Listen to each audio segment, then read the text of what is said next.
We're going to react to the Queen of R&B series. I know that you're somebody else's guy tonight.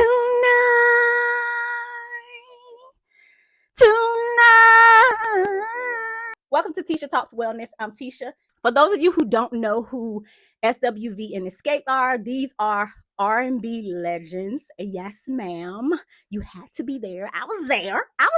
I'm not young. I ain't no young buck, y'all. So these two legendary R&B groups have a show where they're going to come together and we get to follow them as they plan this tour. And of course, where there is a group, there's always going to be conflict. In the opening scene, I wrote down sisterhood.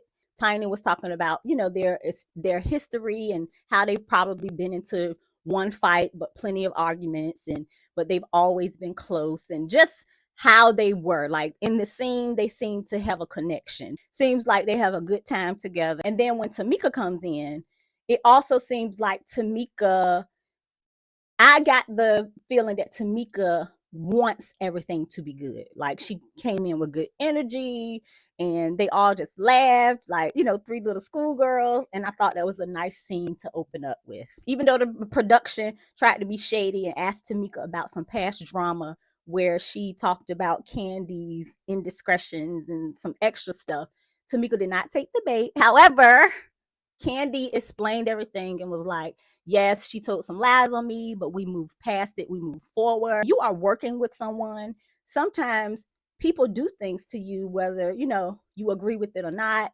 People get hurt. You can come together and communicate and try to make it right and move forward to do the job, even beyond the drama with the last reality show and the last time they tried to get back together. Tamika and Candy have chosen to mend fences and move forward. In the next scene, we see Tiny, Candy, and Tamika talking about some issues that Tamika and Tasha are having, the two sisters. And something that stood out to me was that Candy was like, well, I'll be glad when y'all get it together. Next thing you know, y'all will be back cool and mad at me. So that gives me an idea, a sneak peek of the dynamics within the group. So it sounds like Tasha and Candy probably never got along, because I've heard that in the last reality show they spoke about how they're like oil and water. However, there's some deeper issues with Tamika and Tasha. But somehow at some point when Tamika and Tasha are cool, they end up having an issue with Candy. Tiny just seems like she just wants everybody to just get along so she can work. We'll get to that later. So in the next scene, we are introduced to SWV, Coco, Lily, and Taj. And we see their manager talking to them about performing in South Africa. Green flag. They said they do about 50 to 100 shows every year. Yes. What I got from this scene is SWV seems to be much more mature in how they deal with group dynamics. Because they mentioned like in their 20s, they dealt with egos and conflict and breaking up. And when Coco wanted to go solo, they were upset, but they got through that and they ended up coming back together. Now they understand that they have a job to do, and whatever conflict or issues they have can be worked out after the job is done. So green flag for SWV. I have a feeling that majority of this show is going to be about Xscape, but that's okay, because the preview show, there's going to be some stuff we learn about the SWV members as well. But I think this is important because they have to show the group that's struggling with communication and conflict and the group who is getting it right. I like that the producers are showing the two dynamics, because you can clearly see that SWV, they have found a way to push through conflict. I'm not saying they're perfect. We know they're not perfect. We know they probably have arguments. They probably have times when they don't talk. But guess what? We don't see that. And I don't think they're being phony either. I think they literally say, listen, we're going to do these 100 shows this year. I'm not talking to you when we come off tour for about 30 days. Give me 30 days. Check in on me, child, because you done got on my last nerve. I think that's the dynamic they have. Let's get this money. Let's work. And whatever issues we have, we will figure it out after we go do our shows in Africa. I know people are going to be going in on Tasha, but I'm going to give her some grace. I'm going to give Tasha some grace because I think I understand what's going on here. I think I understand. In this scene, we meet Tasha, group member of Xscape, and her husband Rocky and their son. First of all, let me just say, green flag for they look good. They are some beautiful brown people. And when they were in the kitchen, I was just looking at their brown skin on the white kitchen backdrop. I was like, oh man, these people are beautiful.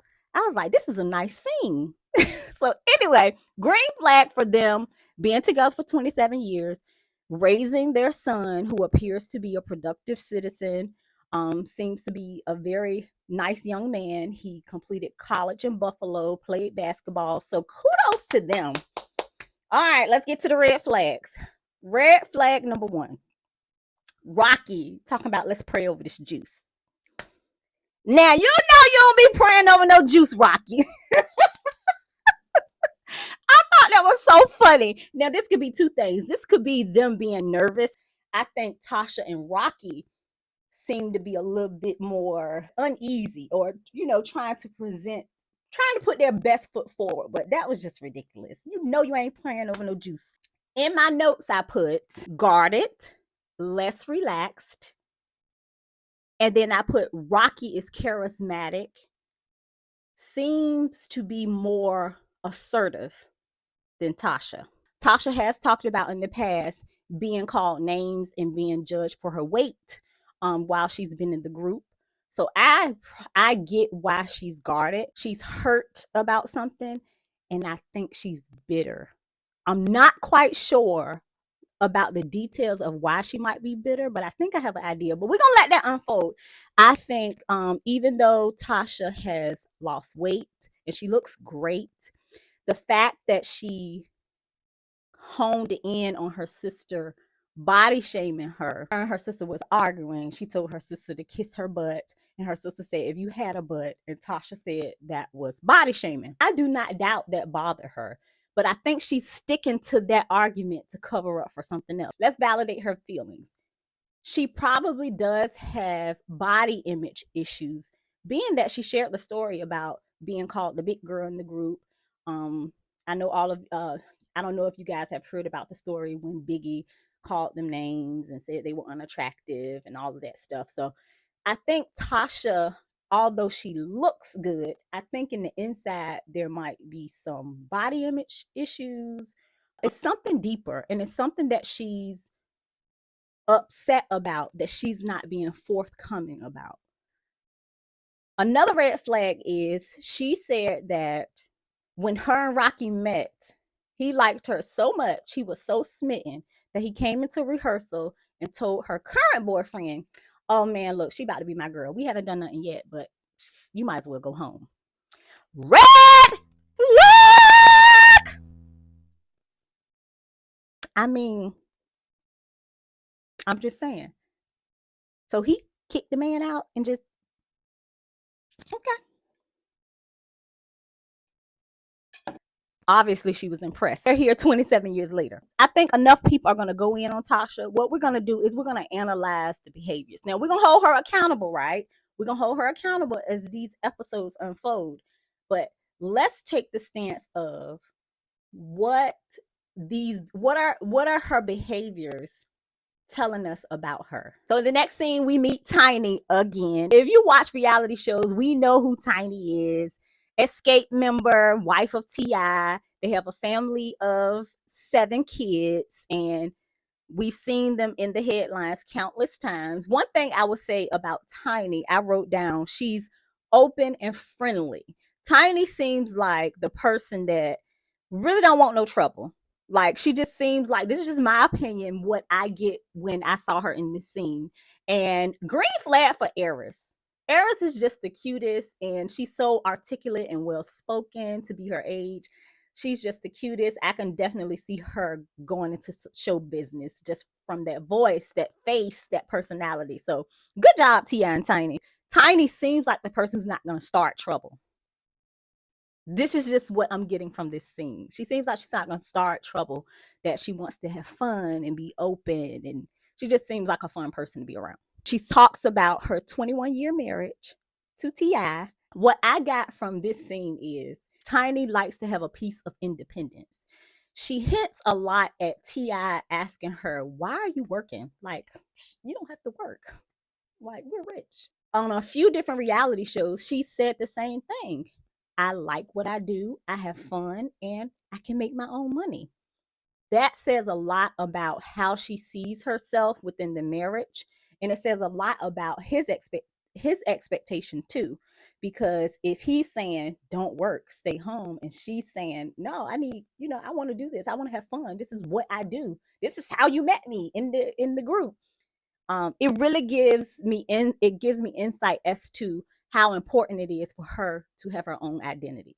In the next scene, we meet Tamika, Xscape group member, and Darnell, her husband. Tamika says that he was the executive bodyguard for Tyler Perry, and they met and they hit it off. They were friends.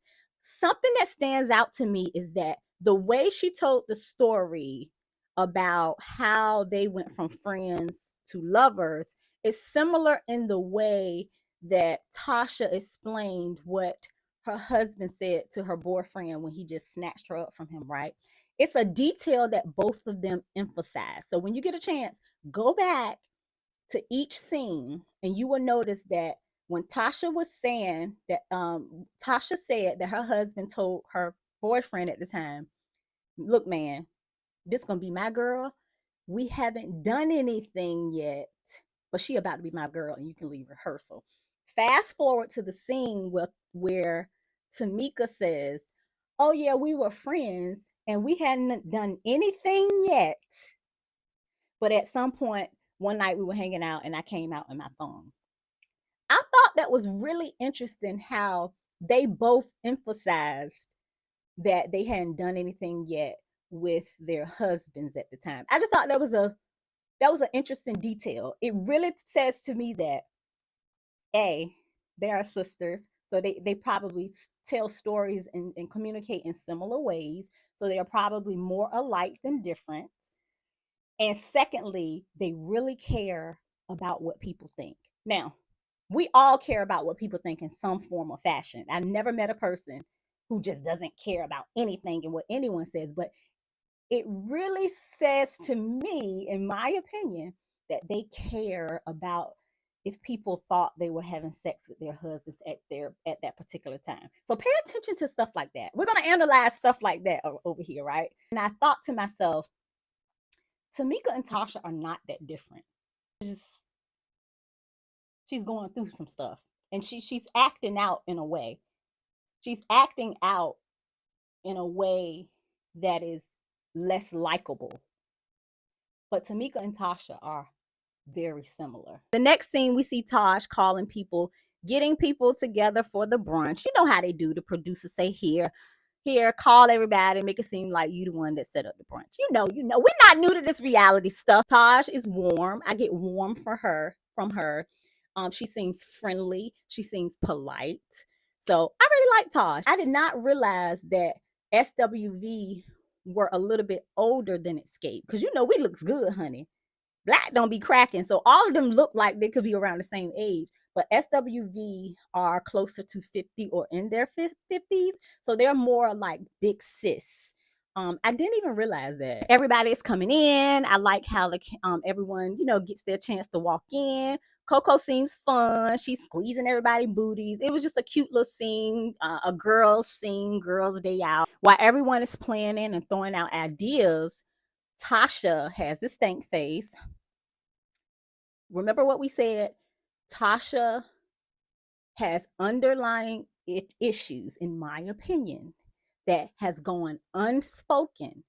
So sometimes when we don't have the ability to communicate in a mature way, we fixate on small things, or we say things, we say vague statements like, we have a lot of internal issues. That's what Tasha said. And Taj was like, what's wrong? And she says, I'm not excited because we have a lot of internal issues. Well, when you have internal issues, why don't you deal with them internally?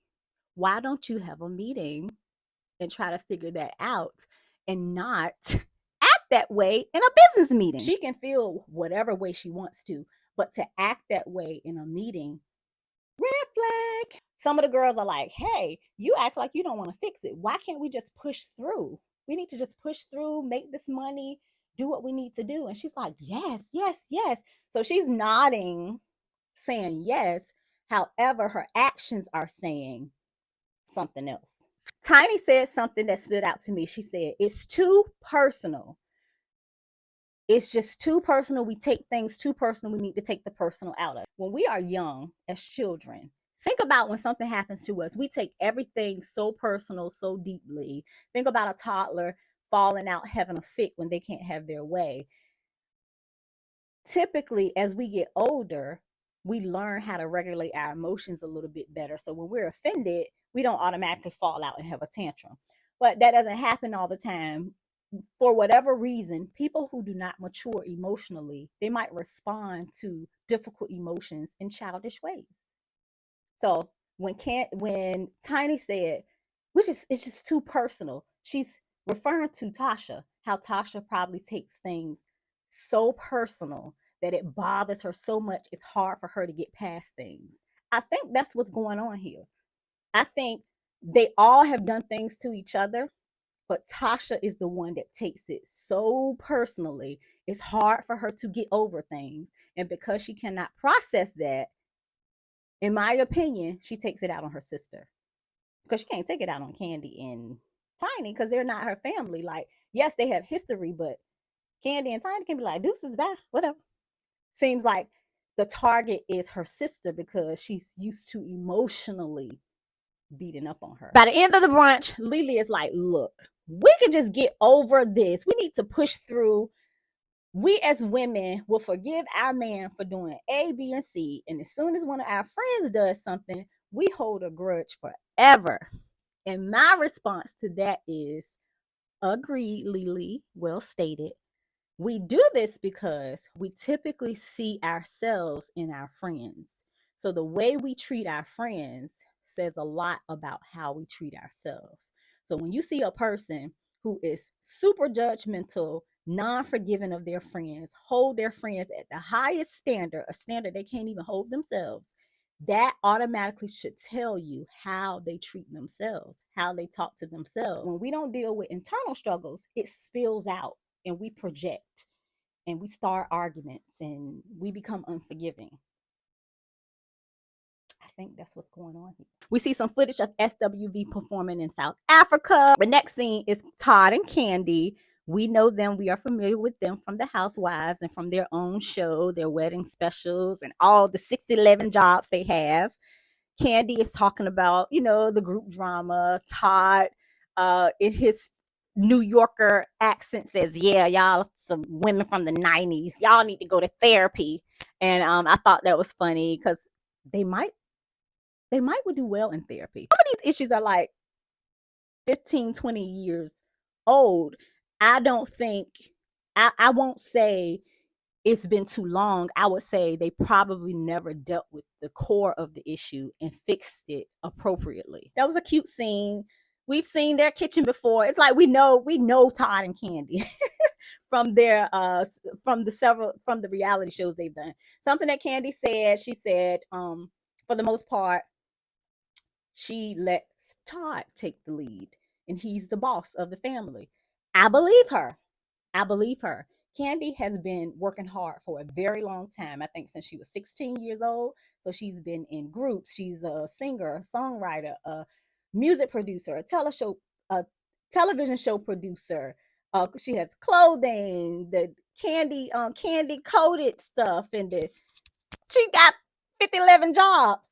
And I believe her when she says, oh, Todd make the decisions for this family. I think she's comfortable with letting him take the lead because in other parts of her life, she probably has to be the boss.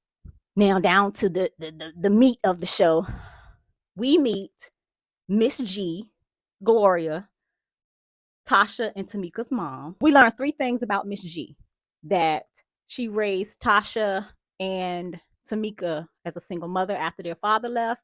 She is close with Latasha and that Latasha is her favorite. We see this because if you notice in the scene where Tamika is on her way to the house, she says to Tamika, come over here to talk so Tasha can say how she feels. That's very interesting. I was like, why wouldn't she say, come over here and talk so we can talk as a family? Y'all cannot be beefing as sisters. Y'all are my children. I hate seeing y'all like this. She was like, okay, this meeting is for Tasha to say how she feels. So that was an indication that mom has a favorite. Red flag. We see the dynamic between Tasha, Tamika, and her mother. It's very much 2 against 1. And Tamika even said, it's been this way my whole life. Mom, when Tasha does something, you are quiet, but you're always, you make sure you point out what I do. So she's very much spilling her heart out. And I noticed that Miss G was like, oh, really? That's how you felt? Very condescending. And it was a lot of gaslighting going on. Now, I don't know how long this scene actually lasted, but the pieces we saw, you can tell at some point Tamika lost it. First of all, gaslighting is when somebody is trying to make you feel like what you experienced in real life did not happen. So if you say the sky is blue, the person is saying, no, the sky is purple. The sky is purple. No, your eyes did not see that the sky is blue. That is called gaslighting. And it can be very hurtful and harmful mentally to a person if it's being done consistently by a person who loves you. And that's what we see in this scene. So Tamika at some point becomes upset and is like, you stole my money. You stole my money. And she accuses Tasha and her husband of allegedly stealing $30,000 from her from royalty checks that she had no idea that she was supposed to be getting. Someone ended up looking into it for her, and that was that. And Tamika has just had it. And if you notice, when she's saying, you stole my money, and mom, you said nothing. Mom is like, cut off the cameras. She's like, turn off the cameras. Mom is trying to protect the image because now her favorite, whatever's being said, is making her favorite child look bad. And you also notice that Latasha gaslights Tamika and also makes her feel like she's less than or that she doesn't have any money. She says, what money do you have to steal? Another indication that something ain't right. That response is very interesting. If somebody accuses me of stealing, I'll be like, I did not steal any money from you. Tell me what money I stole from you. Tasha says, what money do you have? I take that to say that Tasha and Tamika have a very much, I'm better than you. You need to do what I say. You need to follow my lead type of relationship. And when you don't agree with me or you don't do what I want you to do, I'm going to punish you emotionally.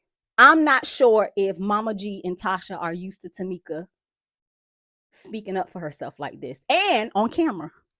That's what really sent it over the edge. So we see this dynamic unfolding, and it really gives you an idea of where Tamika and Tasha probably learned a lot of their behavior. If Tamika says, it's always been like this, she's always been my mom's favorite, I can imagine what type of behaviors they've all developed in order to just function within the family. We all do that. We play a role. Everyone plays a role in their family. And depending on how you are treated or received, we tend to act in ways that makes us feel the safest. And what I saw in this scene is that mom favors Tasha, and Tasha uses mom as like a safety net. Like, come on. Like, mom, look how she acting. And Tamika feels like an outsider or feels like they gang up on her. That is how this episode ended. I must say 9 out of 10. Very entertaining, very real. Gave us lots to work with.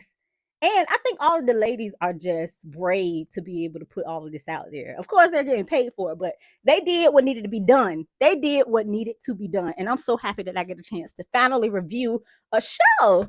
So let me know how you feel about episode 1. Do you think Tasha and Tamika are going to get it together?